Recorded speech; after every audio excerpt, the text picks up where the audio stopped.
मुलाचा मुलगा मिळाला, जावई करता बघून सातवाड्याने विवाह केलेला आहे, व्यापार धंद्यात त्याला बरोबर घेतलेला आहे आणि त्या ठिकाणी अतिशय भूतवाड्याच्यात व्यापार बांधलेला असताना अचानक गेलेली भगवंत का हा साधू माझ्या पूजनाविषयी पराम झालेला आहे आणि त्याला प्राप्त होईल आणि अशा प्रकारचा श्राप ऐकतात. त्या ठिकाणी साधूवाणीच्या दुकानात सर्व मार्ग होता तो सर्व चोरीचा माल सापडलेला आहे. साधूवाणीला त्यामुळे अटक केली, सर्व द्रोही जप्त केलं, कारागृहात टाकलेलं आहे.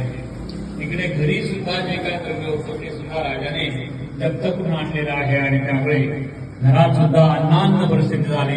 कलावती लीलावती दोघीही भिक्षा मागू लागलेली आहे आणि अशा प्रकारचे कठीण दिवस त्यांच्यावर आलेले आहे. भिक्षा मागत कलावती एका ब्राह्मणाच्या घरी गेली होती आणि त्यावेळेस हे सत्य पाहिलं. आपण सुद्धा अशी पूजा करावी, आपलं सर्व दुःख दूर होईल असा विचार करत त्या ठिकाणी कलावतीने घरी येऊन आईला सर्व ताण सांगितला. दोघांनी मिळून सत्यनारायणाचं पूजन केलेलं आहे आणि भगवंतांना शरण टाकली झालेली आहे. भगवंत त्या ठिकाणी प्रसन्न झाले आणि साधू आणि जावई त्यांना मुक्त करण्याची राजाला आज्ञा केली.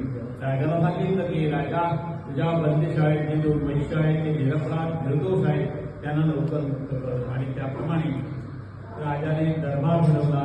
साधूबाईंची पुन्हा चौकशी केली, पुन्हा सर्व न्याय निवाडा केलेला आहे. त्याच्या साधूबाई निश्चितच चोर नव्हता, खरेच त्यांना सापडले होते आणि याच्यामुळे साधूबाई व जावई हे मुक्त झाले.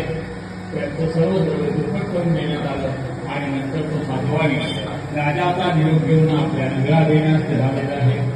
इथे श्री स्कंदपुराण श्री वाकंडे सत्यनारायण कृपायामः द्वितीयोऽध्याय.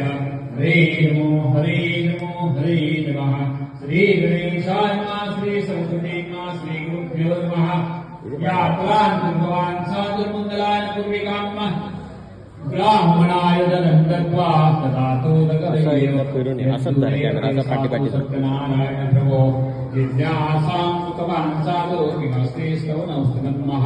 त्या ठिकाणी साधूवाणी आपल्या सर्व द्रव्याची व्यवस्था केलेली आहे. नावे घातलं आणि नाव घेऊन आपल्या गावाची वाटचाल करत आहेत. जावई आणि सासरे व चांगल्या प्रकारचे विचार विनिमय करत आहेत.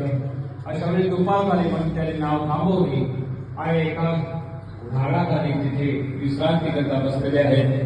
नोकर चाकर जेवणाची तयारी करतायत. अशा वेळी भगवंताने संन्यासाच्या वेशात साधूवाण्याची परीक्षा पाहिली आहे आणि ते साधूवाण्याला प्रश्न करतायत.